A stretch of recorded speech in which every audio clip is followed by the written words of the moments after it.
Good evening and welcome to this public forum with the candidates for the Legislative District 32. I'm Stacy Sturm with the League of Women Voters, and I will be your moderator for this evening.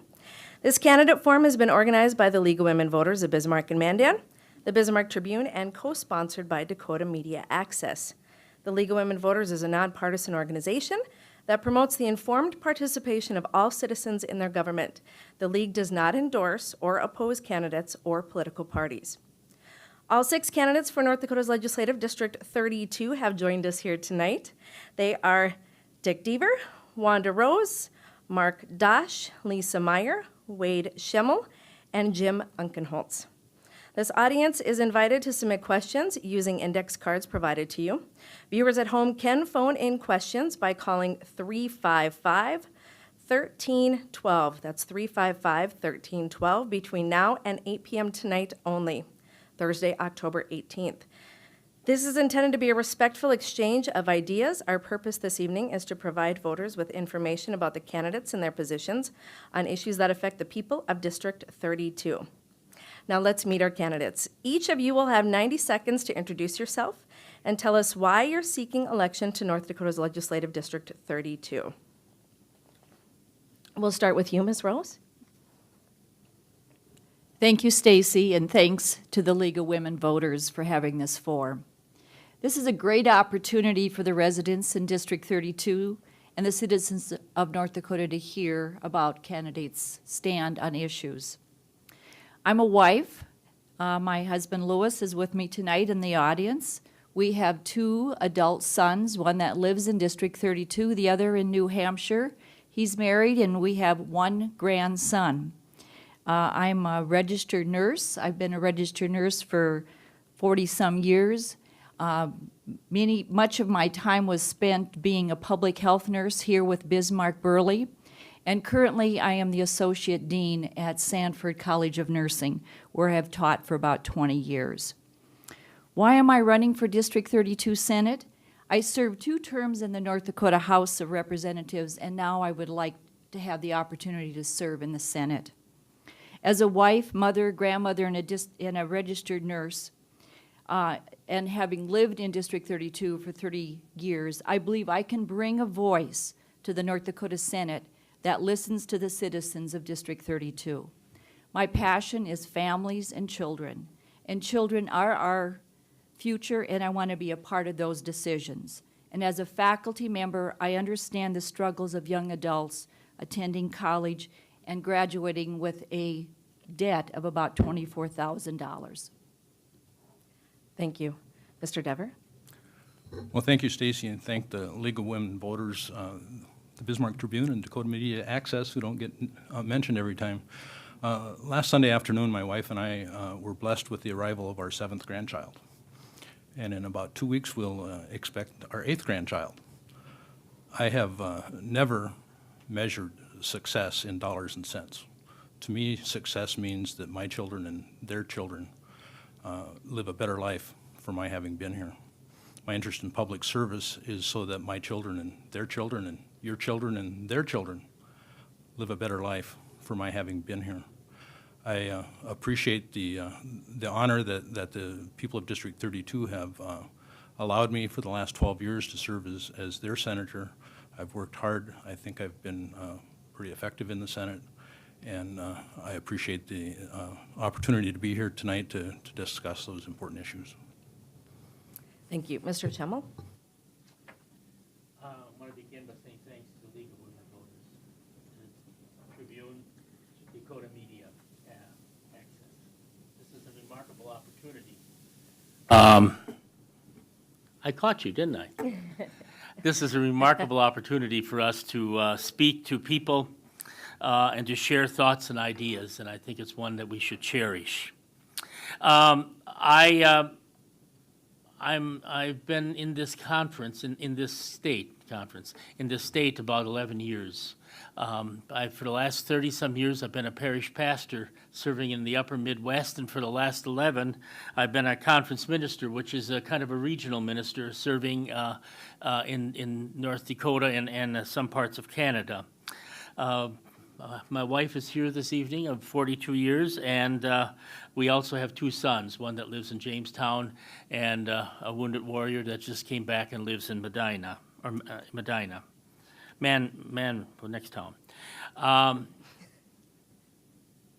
I'm running because over the last few years, I've crisscrossed this state at the rate of about 1,000 miles a week. And I've heard a lot about what people's hopes and dreams are. I've walked the streets, I'm a walker, and I've heard the dreams of the people of District 32. And I think I can do something to make a difference. And I cherish the opportunity to try. Thank you. Ms. Meyer? Thank you, Stacy. I'd like to thank you and League of Women Voters for this opportunity tonight. My name is Lisa Meyer. I've had the opportunity to serve in the North Dakota legislature for 12 years, and it has been an honor. The committees that I've served on have been Education and Government and Veteran Affairs. I actually am a vice chair in Education and have been on those committees all 12 years too. I'm a lifelong resident of this area. I have one son named Matthew who just recently got married this last summer and married a lovely gal from North Dakota named Brittany. I have been endorsed by the NRA with an A rating, Farm Bureau, North Dakota Public Employees, and I am involved with a lot of entities. I currently serve as a vice chair on the Board of Pride Industries, and also on the board for Rough Rider Industries. And it has been such an honor to serve in this district, and I just feel that I want to continue to make a difference for District 32 and the residents of North Dakota, and hopefully I'll be given that opportunity. Thank you. Thank you. Mr. Unkenholz? I'm Jim Unkenholz, running for the House from District 32. I was hatched southwest of we all came from eggs, didn't we? Yeah, I was southwest of Mandan, and went to Mandan High, NDSU, so on. Have lived for 68 out of 76 years in North Dakota, and feel very strongly that it's a really good place to live, and I'd like to see it continue that way. And I'm especially interested in the needs of children in the state. I'm sure we can do better for them than we have been doing, and I'd like to see some legislation that will improve their chances of health, education, and so on. Also concerned about the infrastructure out in the western part of the state. I think there's a lot of need there, but there's also a lot of need there for social and legal and other needs of people in the communities, individuals. And so those are the kinds of things I'd like to work on. So I'd like to be in the legislature and take a look at them, see what we can do. Thank you. Thank you. And Mr. Dodge? Well, thank you, Stacy. It's great to be here. I'd like to thank the League of Women Voters for inviting us. I'm the current representative for District 32. I've been in office now for 12 years. I was born and raised in Bismarck. I've lived here my entire life. I've graduated from the University of North Dakota with a banking and finance degree. I spent 10 years in banking, and then joined in the hotel business where I've been since that time. I've been married for 25 years. My wife Debbie in the audience here. We have 3 great kids, and they're age 23, 22, and 18. Youngest just moved to NDSU, so we're empty nesters for the first time. So we're trying to figure out what to do with all of our time and how to adjust to a quiet house. So it's been interesting.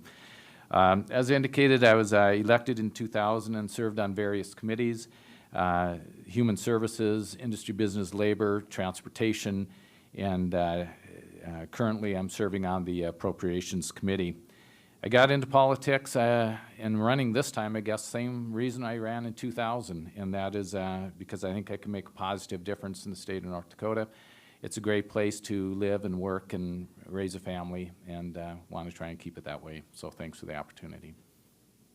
All right, thank you.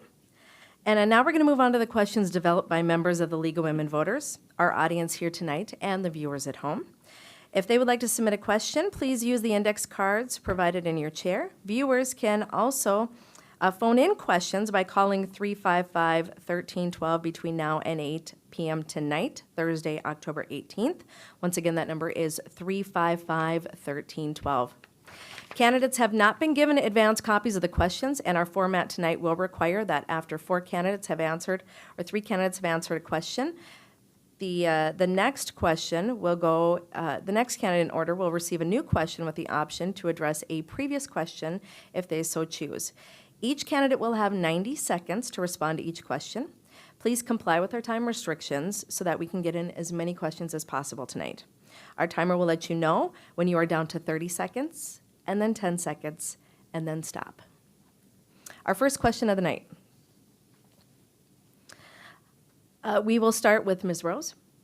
North Dakotans have watched oil development industrialize the western third of the state as companies have begun to tap the Bakken Formation.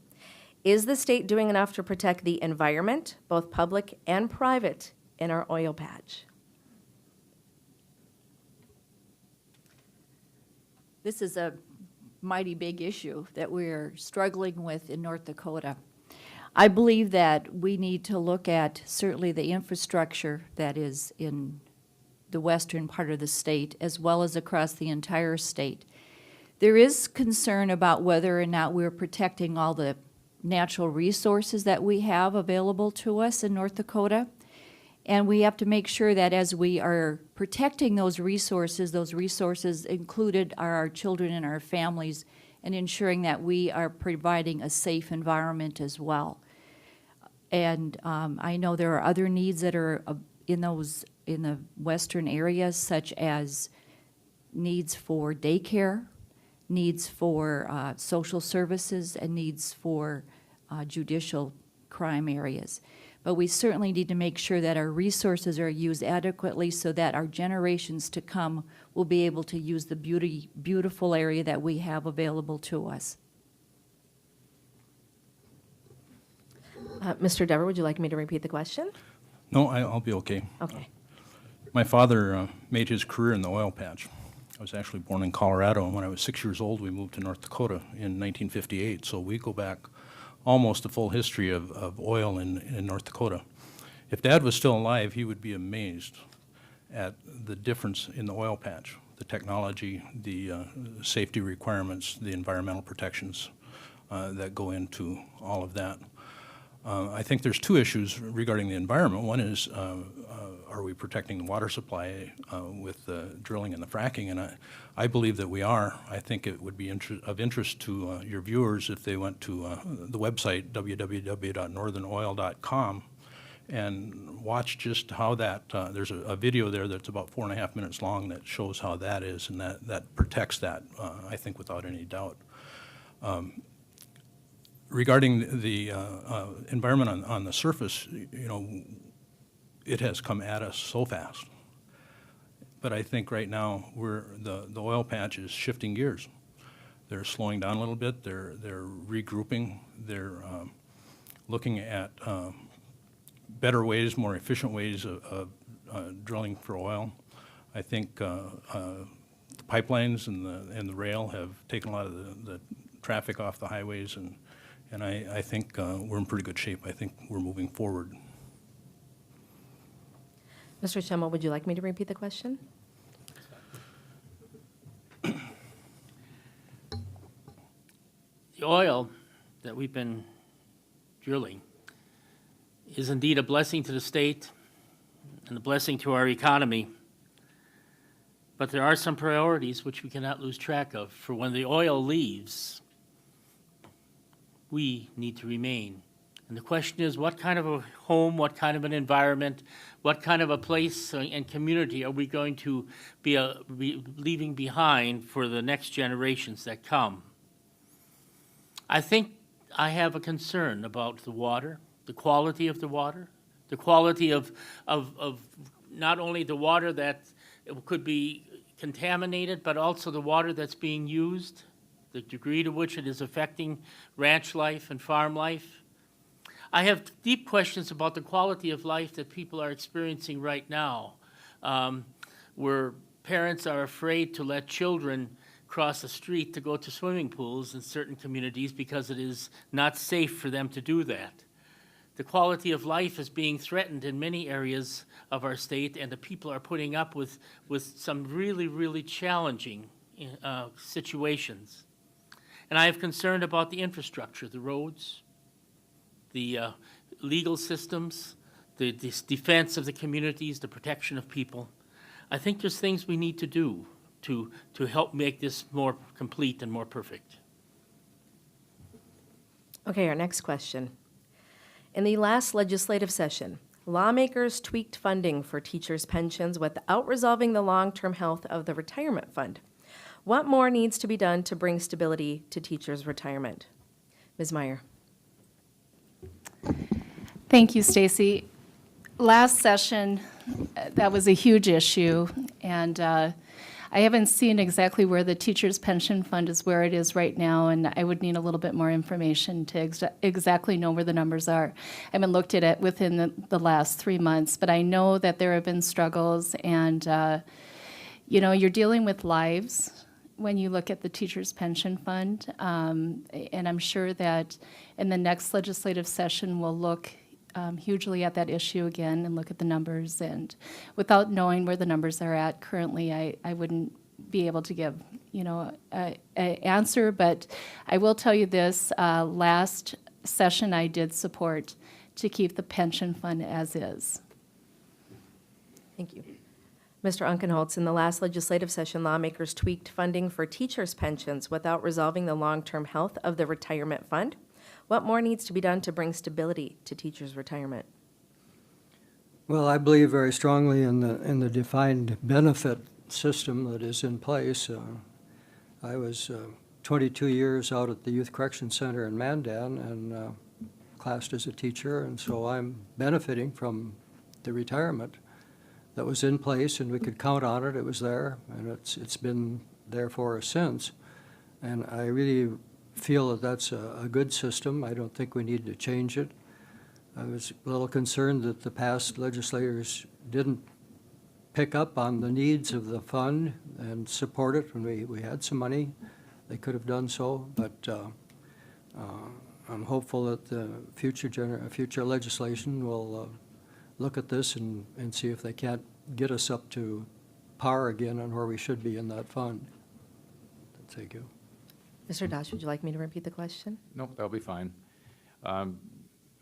It is a concern, the teachers fund and the public employees fund. One of the things I think that we have to look at is the portability of the funds, changing that up so that there is no problem with teachers, et cetera, being able to take the full retirement benefits with them. But I think what we need to do with some of our surplus this time around, I think we need to look at setting aside some money in a separate account, just kind of as a backup. There's a pretty large unfunded liability, and by doing so, I think that will help protect the fund and help protect those that are receiving it. With that being said, I agree with Representative Meyer. I think it's important that we maintain the promise that we made to not only the teachers but the public employees in keeping their defined benefits plan. However, we also have to realize that there is a serious problem. Defined benefit plans are not offered in the public sector anymore because it's not only a risk to the business but the employees themselves. With huge unfunded liabilities, the business goes out of business and the employees are left with nothing. And I think we have to take a look at changing up the system. Again, keeping it for all the existing people that are on now, but perhaps the new employees coming into the system. We need to fix it. And in my business, we use a 401k plan. We fund it every 2 weeks. And the money's there, we've met our obligations, and the employees have their money. It's good for the employees and good for the businesses as well. So that's what I think we need to do. Thank you. Thank you. The next question. Do you believe the state of North Dakota has adequate resources in place to provide health care for children from families of lower income levels? Mr. Dever, we'll start with you. I was expecting the retirement question. Since I serve as chairman of the Senate Government and Veterans Affairs Committee, where those issues come, and also in the interim now serve as chairman of the Employee Benefits Committee. But I'll talk about children too, because I've got a special place in my heart for them. I serve on the Senate Human Services Committee. In the last 2 sessions, I have sponsored bills to increase the eligibility for the S-CHIP program, the State Children Health Insurance Program. So I think that the current prosperity that we're experiencing in the state provides us opportunities and it provides us challenges. So I've been supportive of that. Something that I'm pretty proud of is in 2007 we passed, as the first state in the nation, Medicaid buy-in bill for families with children with extra special health care costs. I was not a sponsor on that bill, but the sponsors would tell you that it would not have passed without my support. So I was honored to champion that bill, and one of the things that I liked about it particularly is that it's not government trying to be everything to everybody, but it targeted a certain population that really needed that help. Thank you. Mr. Stelmo, would you like me to repeat the question? Yes, please. Do you believe the state of North Dakota has adequate resources in place to provide health care services for the children of families of lower income levels? Thank you. There is no greater opportunity or gift than that which is presented by our children. The care for our children, the providing of adequate health care, the providing of a means for them to grow into healthy, strong adults depends on whether or not they can receive the health care they need as children. I believe that North Dakota is lacking in that area. We are among the lower of those that care for S-CHIP. We are not fully funding out the challenges we have to help our children grow into healthy, complete people. And that which children experience, illnesses that go unchecked among children, become serious problems that adults have to live with later on in life. There is no way that we can avoid that responsibility. Children born into families and living in families of lower income have every bit as much of the right to a full and complete opportunity to live healthy and complete lives as children that are born in families that have more financially solid and stronger lives. And therefore, I think we need to do more to provide for that security and that care. Thank you. Ms. Meyer, do you believe the state of North Dakota has adequate resources in place to provide health care services for the children of families of lower income levels? Thank you, Stacy. I was also a sponsor on the piece of legislation that Senator Dever had spoke of earlier. I believe that there's probably always more that we can do, and I think that there are a lot of needs that are being taken care of, but there's also a lot of unique needs out there too. And during the legislative sessions, we always hear about those needs, and we always have to look at those with sensitivity and look at the problems and look for solutions. Thank you. And now we're going to stay on health care with an audience question. With the affordable health care coverage, it seems that some of our freedoms are being taken away, such as choice of what or what will not be covered under health insurance. Do you agree or disagree? Why or why not? We'll start with you, Mr. Unkenholtz.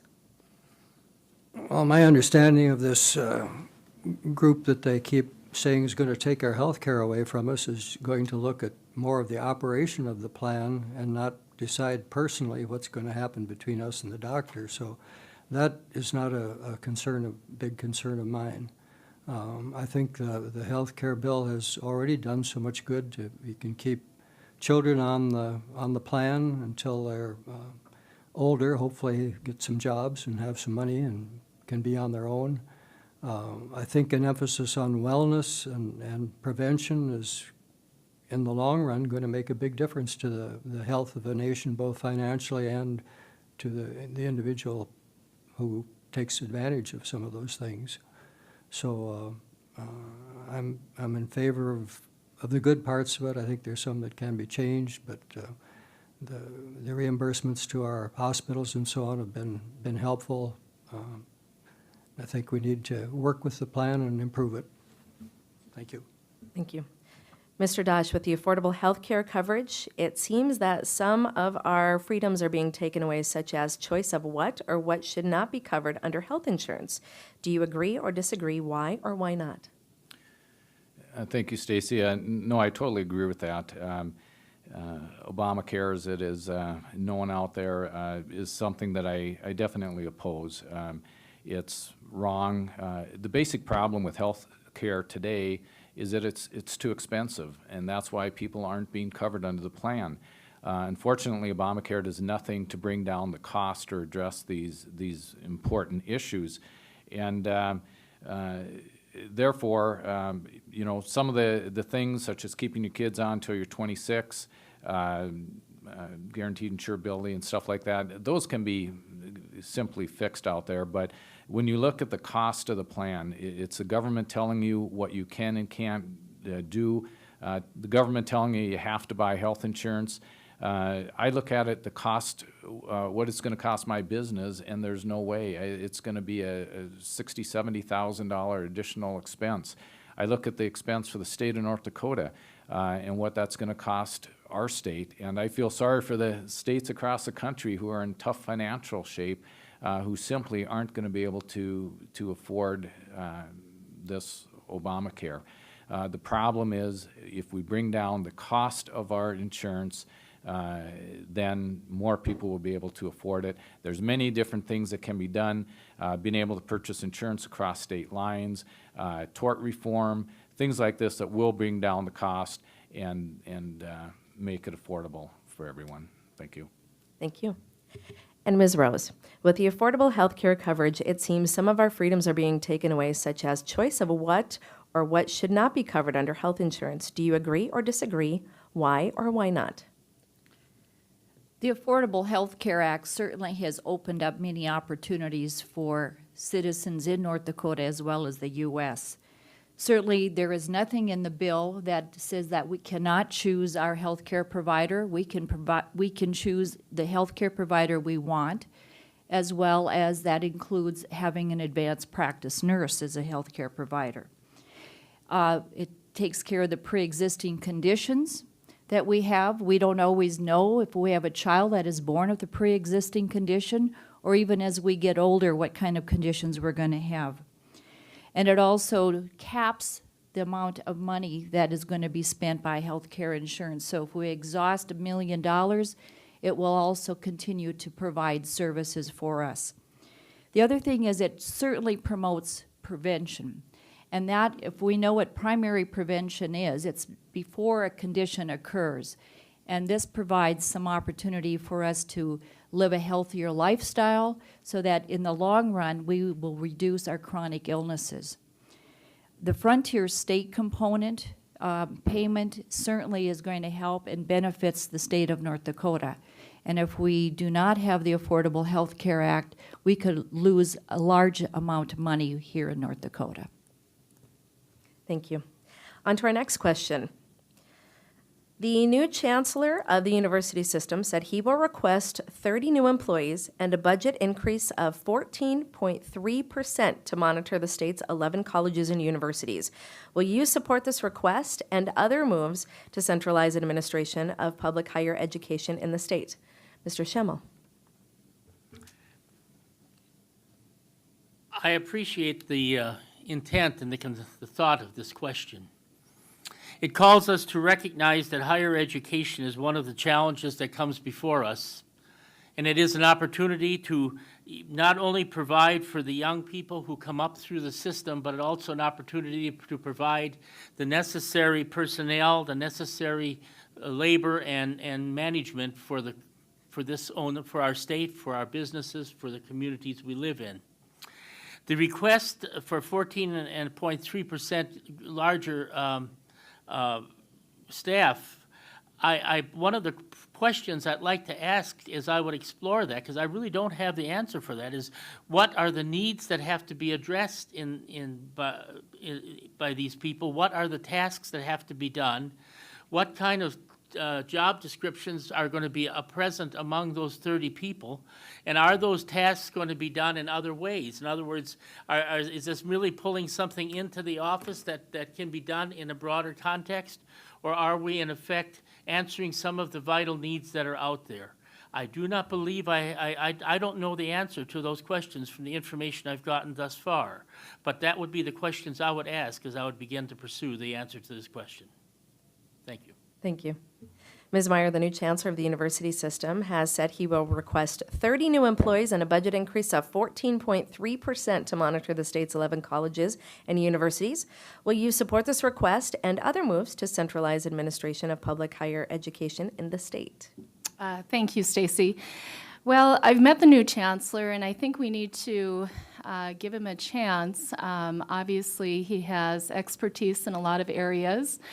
What I would like to see, though, is with the 30 new FTEs that he's looking at, I'd like for us to look at efficiencies within the university system. Perhaps we can take half of those employees of what he's looking at that already exist within the university and restructure their jobs.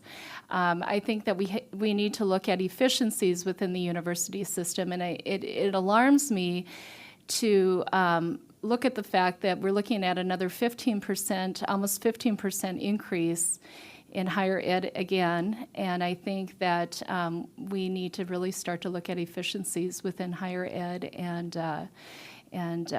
perhaps with what the new chancellor is looking into, perhaps those efficiencies can be discovered. So I don't know if that exactly answers the question, but I do think that we need to give him a chance.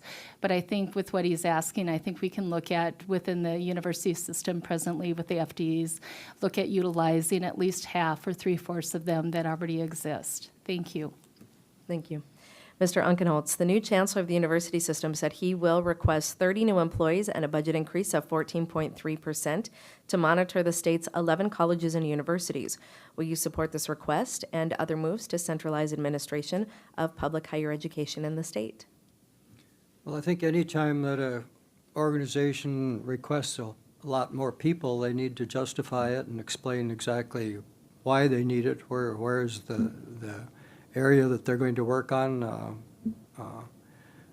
It certainly has a big expense that adds to the college costs and so on. I think that the board is going to have some input in this, and I would hope that we have a board that's representative of all regions and all interests around the state, and that they would work with the chancellor and give him some input on this too. I would like to myself hear more why he needs them. Thank you. Thank you. And before we return with our questions, I again invite our in-house audience to submit questions using index cards provided by our volunteers. And television viewers can call 355-1312, 355-1312 during our forum tonight, which is Thursday, October 18th. On to our next question. The U.S. Army Corps of Engineers and the state of North Dakota are in a dispute over water rights. The Corps wants to charge users of Lake Sakakawea water for storing it behind Garrison Dam. What can the legislature do to protect North Dakota's water rights from being usurped by the Corps? Mr. Dodge. Thank you, Stacy. If I could just go back to the previous question, if I may. I sat on the budget or the higher ed section the other day when that proposal was put before our committee on the 14% increase in funding. One of my basic questions that I asked is, if you're looking to increase your budget by 14%, what are you looking at doing with tuition? And they really didn't have an answer to that. Last session, we increased pretty fairly our higher ed funding. Only a couple days later, we found out NDSU went in and requested an 8.8% tuition increase, and we have to make certain that that doesn't happen again this year. Education funding has doubled over the last 10 years, just since I've been in the legislature. Tuition costs have gone up 75%. We need to do something in our higher ed system. We have a great system. I want to give the chancellor a chance. If he thinks that adding 30 people to his office, he claims is going to save the money back in efficiencies and things that he can do, I would say then each of the universities should be assessed that amount, and they can get it back through the efficiencies. But getting to the core question, you know, I think it's ridiculous that they want to charge us. We have the rights when the waterway was originally put in, the Garrison Dam, that we would have the right to the amount of normal water, normal flow through that river, and we need to hold them to that original commitment. And if we need to provide the Attorney General with some dollars to bring suit against the Corps, then that's what we need to do. Okay, thank you. Ms. Rose, the U.S. Army Corps of Engineers and the state of North Dakota are in a dispute over water rights. The Corps wants to charge users of Lake Sakakawea water for storing it behind Garrison Dam. What can the legislature do to protect North Dakota water rights from being usurped by the Corps? Well, I certainly don't believe the Corps should be charging us for our water rights. They are God-given water that we have. The other thing is, I think we have to have a stronger relationship between the state and the Corps where we can actually sit down and discuss what are the issues and come up with a plan.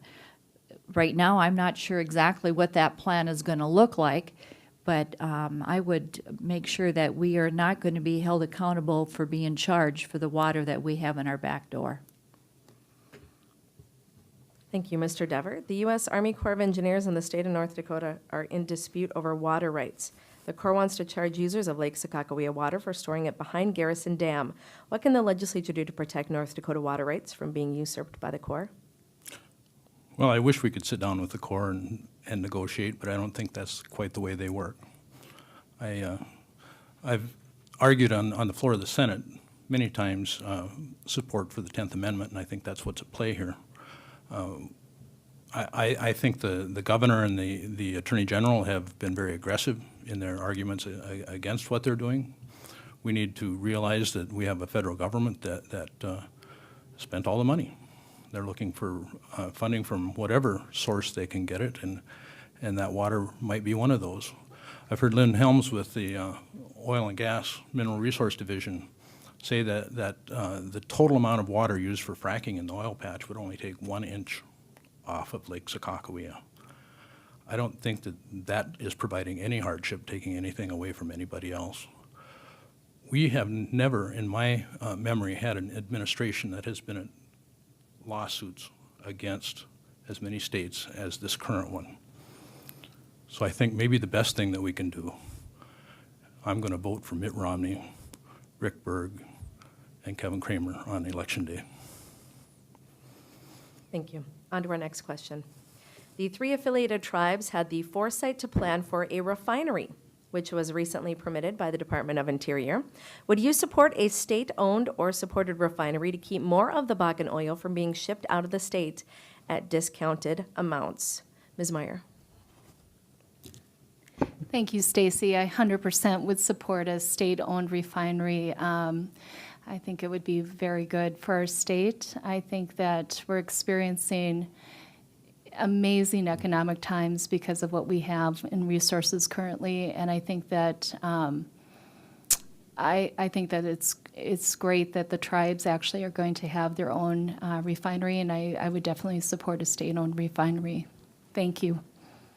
Thank you. Mr. Unkenholtz, the 3 affiliated tribes had the foresight to plan for a refinery, which was recently permitted by the Department of the Interior. Would you support a state-owned or supported refinery to keep more of the Bakken oil from being shipped out of the state at discounted amounts?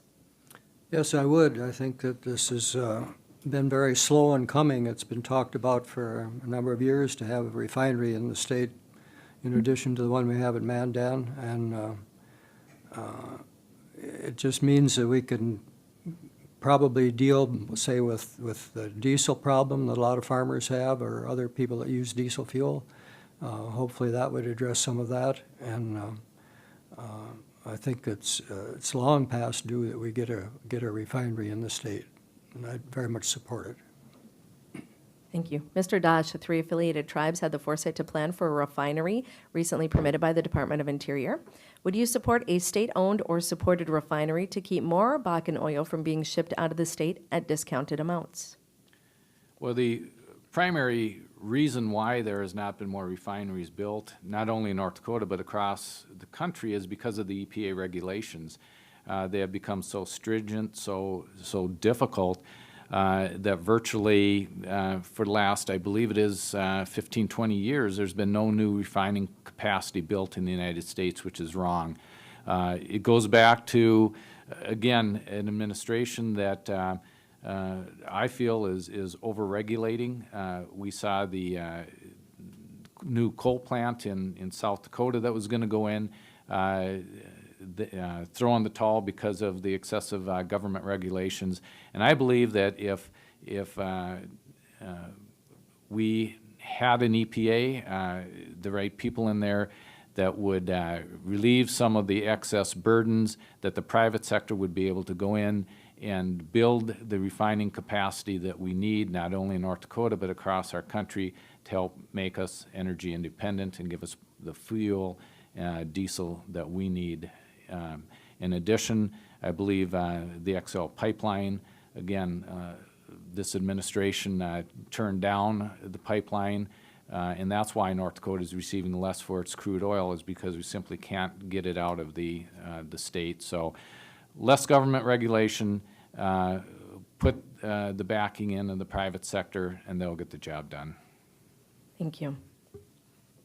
Next question. Voters defeated an attempt to ban property tax, but there's general agreement that adjustments are needed in the state's current tax structure, sales, income, and property taxes. What do you propose? Ms. Rose. Well, clearly North Dakota have voiced their concern about property tax. That was demonstrated in Measure 2. And a reasonable policy approach to address property tax must include a meaningful tax to relieve North Dakota families in maintaining the integrity of that local funding stream that is essential for our police, our firefighters, and our schooling. I believe that the property tax needs to be a sustainable, permanent solution, and I believe we have one that is been recommended by Governor Taylor, candidate. $100,000 reduction of the true and full valuation of a person's primary residence to offset the increases that have come, regardless of whether their ability to pay has paced. This would save a Bismarck homeowner approximately $1,400. So this is what I would support, and I do believe we need to do something that is permanent and sustainable. Thank you. Mr. Dever, voters defeated an attempt to ban property tax, but there's general agreement that adjustments are needed to the state's current tax structure, sales, income, and property taxes. What do you propose? Well, first of all, I think we're all going to agree that we should have some kind of tax relief, that the money is there. I don't think that we do it as a reaction to Measure 2. I think we would have had property tax relief anyway. We did have property tax relief in 2009, continued it in 2011, we'll continue it again. That resulted in approximately an 18% reduction on average across the state in property taxes.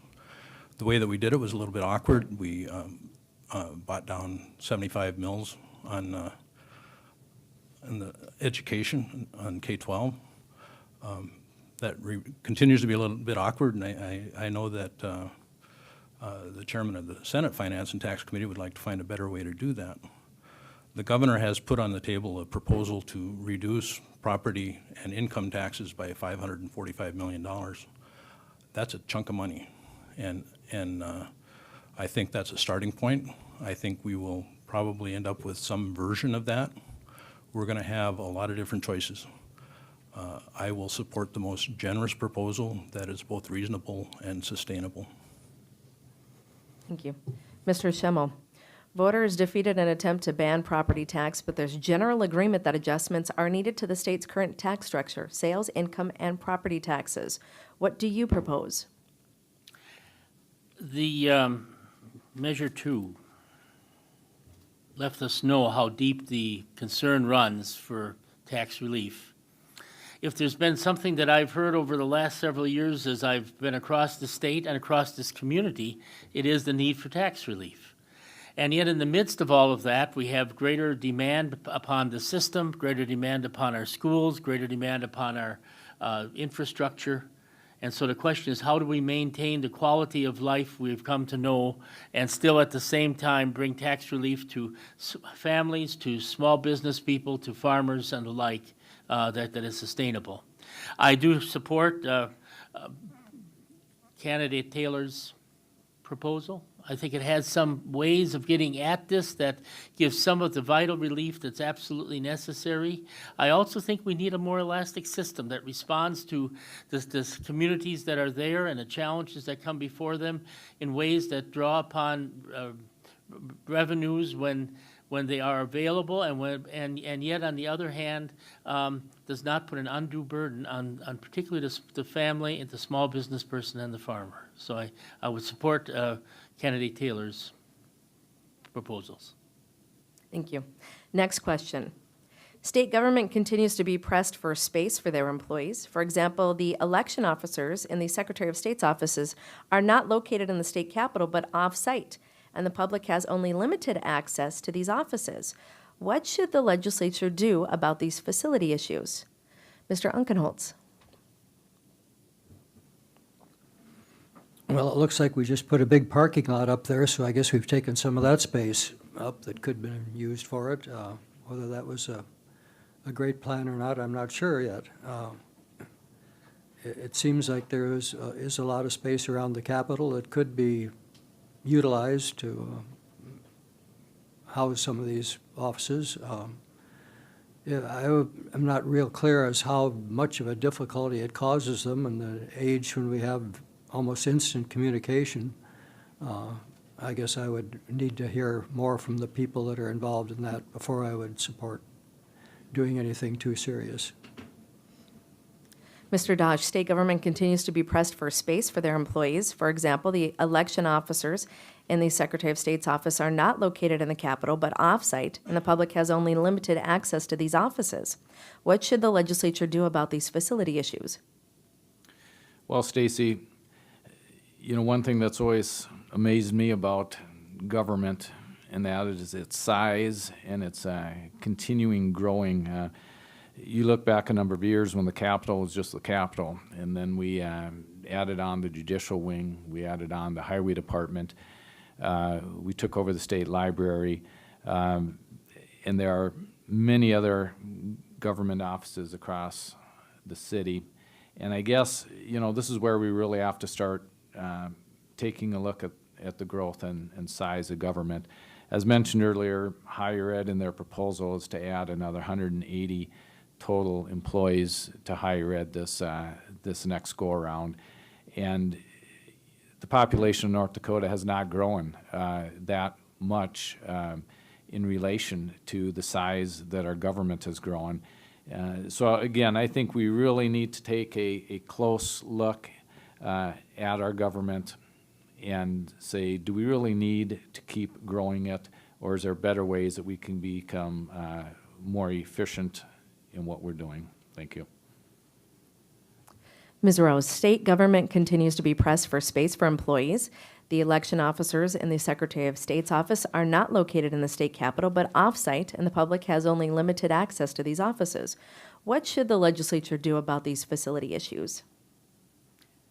I guess first what I would have to find out is how does it affect the public? And hear what they have to say if the access is something that they are not able to get to the area and express their needs.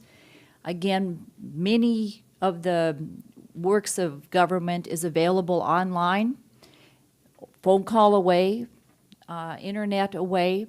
So I would need to learn more from those individuals that are expressing a concern and learn what they have to say before I would make a decision on this issue. Thank you. In the oil patch and in many parts of the state, young families have limited access to childcare because of costs and availability. What should the legislature do to address this issue? Mr. Dever. You know, there are things that we have done. In 2009, we passed House Bill 1418, which provided $3.6 million through the Department of Commerce to provide grants to child care providers to increase their training, increase so that they could upgrade their licenses and take more children. We've provided some economic incentives. I think that we could provide tax credits. I think the important thing to me, and I think some people would like to see the state itself provide child care, and I would stand against that. Child care is provided as a private enterprise, and I think that's the way that it should be. We've got a lot of really good child care providers in this state. The problem is we just don't have enough of them. And we have a lot of them that could increase their capacity by upgrading their licenses, maybe some new facilities, those kinds of things. So we could provide property tax relief, we could provide tax credits. A lot of those would, I think, provide the incentive. And we do that for other areas of economic development. So I think it should be private enterprise. Mr. Schemmel, in the oil patch and many parts of the state, young families have limited access to child care because of cost and availability. What should the legislature do to address this issue? Child care is one of those areas that affects the quality of life, not only for the families that are experiencing it and needing it at this moment, but for the families that follow and for the children that come from this. So to address this is absolutely vital.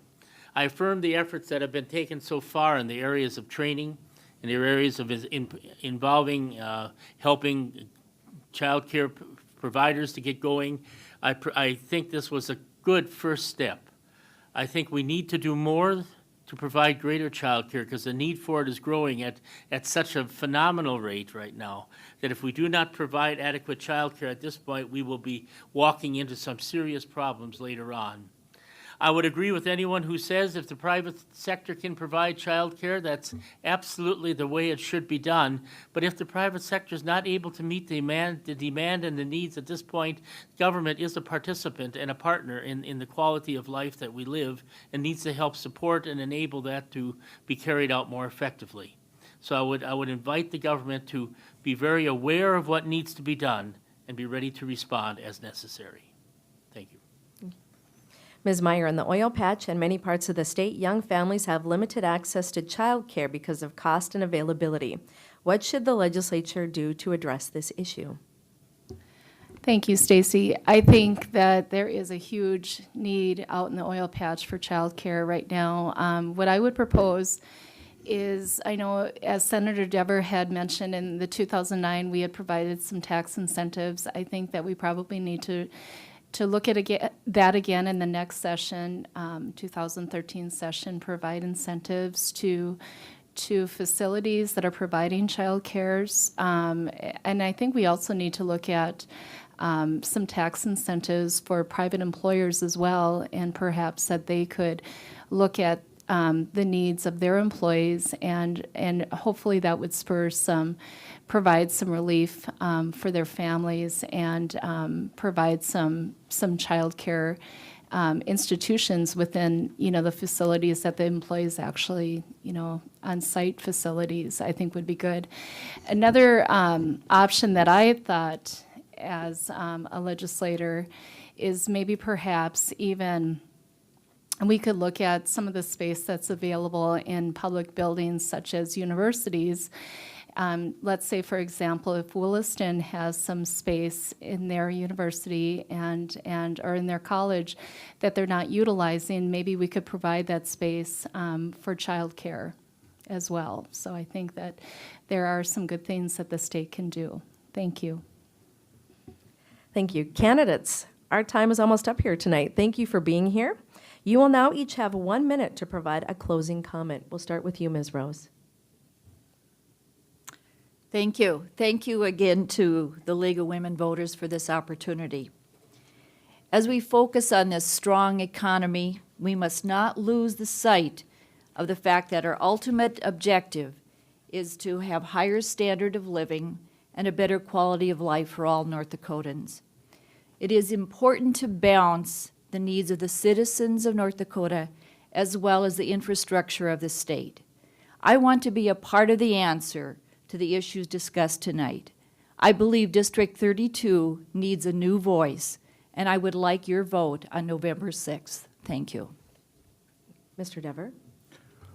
Thank you, Stacy, and the sponsors of the event this evening. The first day that each committee meets in the session, the chairman has a conversation with the committee members, and they kind of set the tone for the session. What I like to say to my committee is that the office that we have the privilege of occupying is one that is worthy of respect, and that respect flows first from the office holder, so that as we progress through the session, our committee will afford that respect to everybody who comes to our committee and stands in front of the podium. And in return, we will expect that from them. I believe that success in the legislature is a matter of relationships, and I work very hard to establish those relationships. I've been very successful, and I appreciate the opportunity the people of District 32 have given me, and ask for your vote on November 6th to continue that. Mr. Chimmel? I first of all want to thank you, Stacy, the League of Women Voters, the other sponsors of the program. I think that we live in a very special and wondrous time in North Dakota at this moment. And the challenge we have is to so use the time we have now that future generations will celebrate that which we have done and rejoice in the accomplishments we've carried on and the opportunities we've passed on to them. I ask for your support because I would like to be a part of this present moment and to share this opportunity to look to the present time, to draw upon the abundant resources we have so that we might build a structure and a foundation upon which future generations might live effectively. And therefore, I thank you for this opportunity, and I ask for your vote for District 32. Ms. Meyer?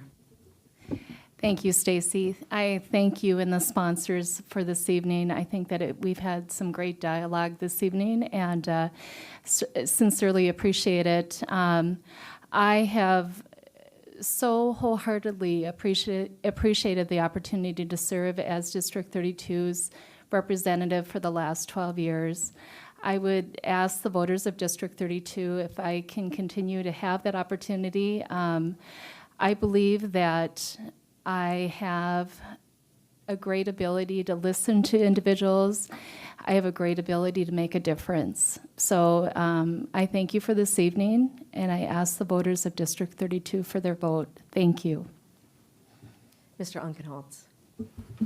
Thank you to those who made this possible. I think it's a good thing to hear different ideas, and I'm not sure we hear enough of these without something like the forum here and the League of Women Voters and the Bismarck Tribune and the media access are responsible for it, and I appreciate them doing that.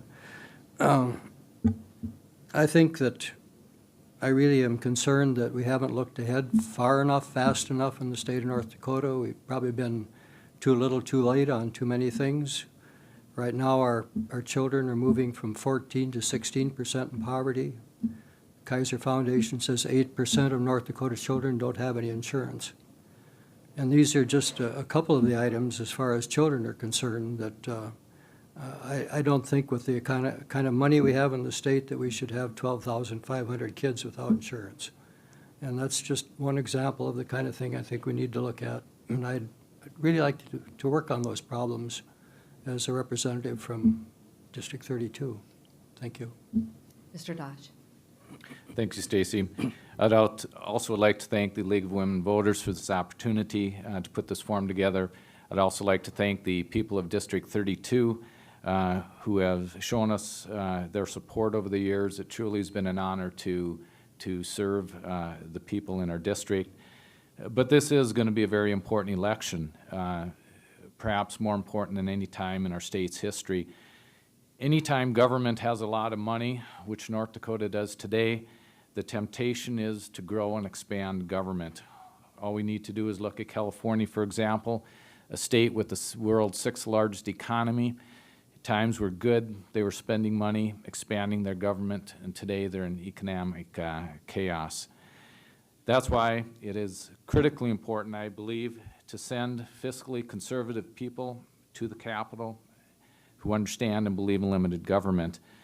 And that's why I'm asking for the support of the people in District 32 and their vote to help keep North Dakota strong and government in check.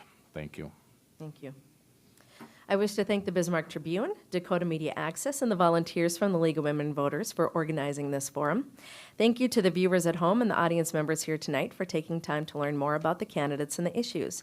This program will replay several times on Government Access, Cable Channel 2, and will be available for online viewing at www.freetv.org in the days leading up to the November 6th election.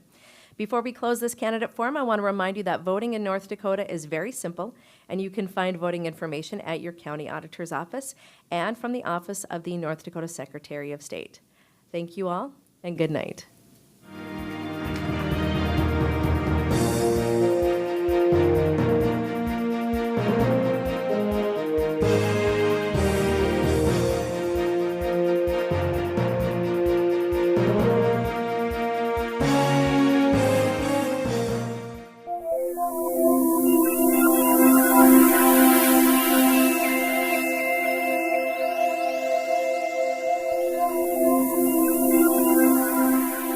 If you enjoyed this program, would like to see it again, or send the link to your friends, it's available at freetv.org.